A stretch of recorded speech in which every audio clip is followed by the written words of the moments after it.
Hello, my fellow Welt lovers.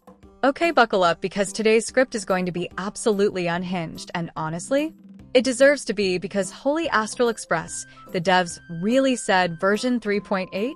Extended. 4.0? Delayed. Compensation? Thick.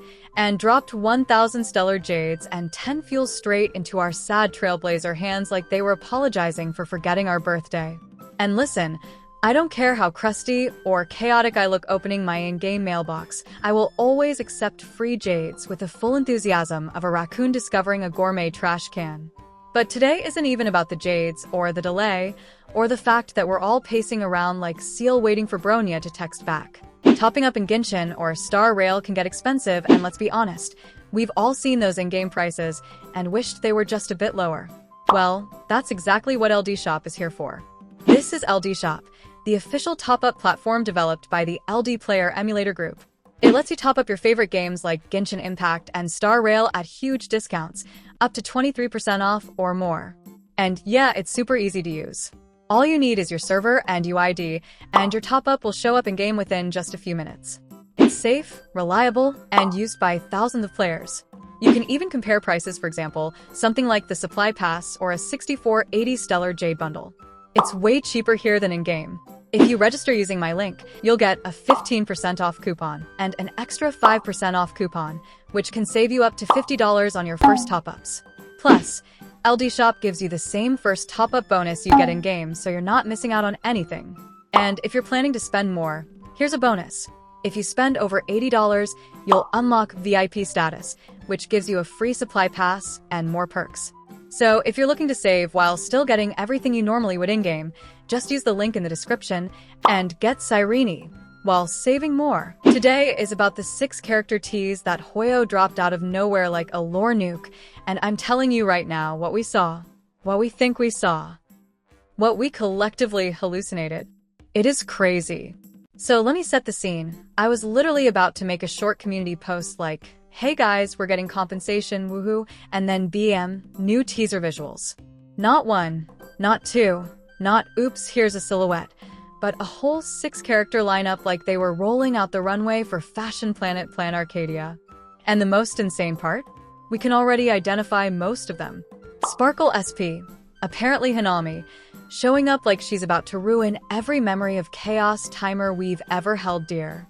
Blade SP looking like he woke up and chose alternate universe strip. La Mancha making a debut that should not look this confident considering we barely know anything about him. Silver Wolf SP, who at this point has more variants than my gacha history has regret. Possibly Himiko SP, because apparently the Express moms cannot stop winning. And then Yae Sakura, yes, Yae Sakura, who just walked in like, "Hey guys, hope you missed me." And Hanami? Oh my god. You Elation enjoyers have officially won. She is apparently an Elation main DPS who burns skill points to deal damage, like that's totally normal behavior. Honestly, it tracks. Every Elation fan I've ever met already plays like skill points are a myth anyway. The way she's described is giving "I don't care about the economy, I am the economy," which is iconic and terrifying. The perfect combo. But real talk, this teaser shouldn't even exist. Version 3.8 got extended, and not extended like, "Oh oops, we need an extra day," but extended because 4.0 is literally not ready. They said, "Sorry guys, Planarcadia needs more cooking time." And honestly, respect. You ever play a version where you know they rushed it? Yeah, they're not doing that again. The dev team is basically speedrunning crisis management while trying to reassemble an entire planet because the original design direction got kneecapped mid-development. And it's heartbreaking when you think about it. Imagine spending months building this gorgeous vision for a world, lore, NPCs, architecture, quests, combat spaces, and then suddenly large parts of it have to be reworked, renamed, or pushed aside. A whole region designed, voiced, QA tested, polished, just sitting there like, "Pick me coach, I'm ready." And the devs are like, "We literally can't." It's tragic.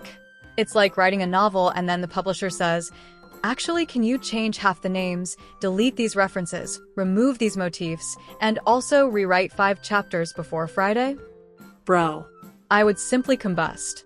But here's the kicker. They didn't scrap everything. And honestly, they couldn't even if they wanted to. You cannot change an entire planet in 2 weeks. It is literally impossible.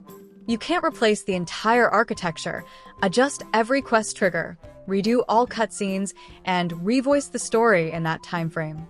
That's not a patch delay. That's a full development cycle. So what likely happened is that 95% of the vision stays, but a handful of cosmetic or thematic elements get swapped around. Maybe they changed signs, swapped some props, adjusted some references, and bumped anything super on the nose to a later patch or cut it entirely. The absolute bare minimum required to make it workable. And if you look at those teaser screenshots, you can tell. Some of the robots, some of the banners, they feel very Akihabara-coded. Like if you squint, they're still screaming Edo Star even though we know that name is never seeing the light of day now. Meanwhile, other background details look more generic, like they were hastily replaced or rearranged. It's giving, we tried our best, but the deadline said no. The end result? We are 100% getting some slightly incohesive art direction in places. One corner of the map is going to look like a full-on themed district, and the next is going to look like a mall food court. It's going to be interesting. Not bad, not game-breaking, but definitely, oh yeah, that's the place they had 2 weeks to fix. And because of that, 4.0's initial area might end up being smaller too. Think less Natlawn but in space and more Penacony Day 1 map. Not because they're cutting the story. Thank the Eon, they're definitely keeping the narrative mostly intact. But physically, landmass, walkable zones, might be trimmed or repurposed. And honestly, that's fine. I would rather have a tight, polished story in a smaller map than a sprawling, empty zone with nothing in it except broken dreams and 2 stray treasure chests. But the silver lining, other than the compensation, which I will remind you is free, is that they can still use almost all of the assets eventually. Nothing truly gets wasted. If there were characters or areas that had to be pushed aside, that just means they get to show up later when the timing is better. And seriously, if they were 6 months ahead in dev, maybe the planet could have been saved. But with only 2 weeks?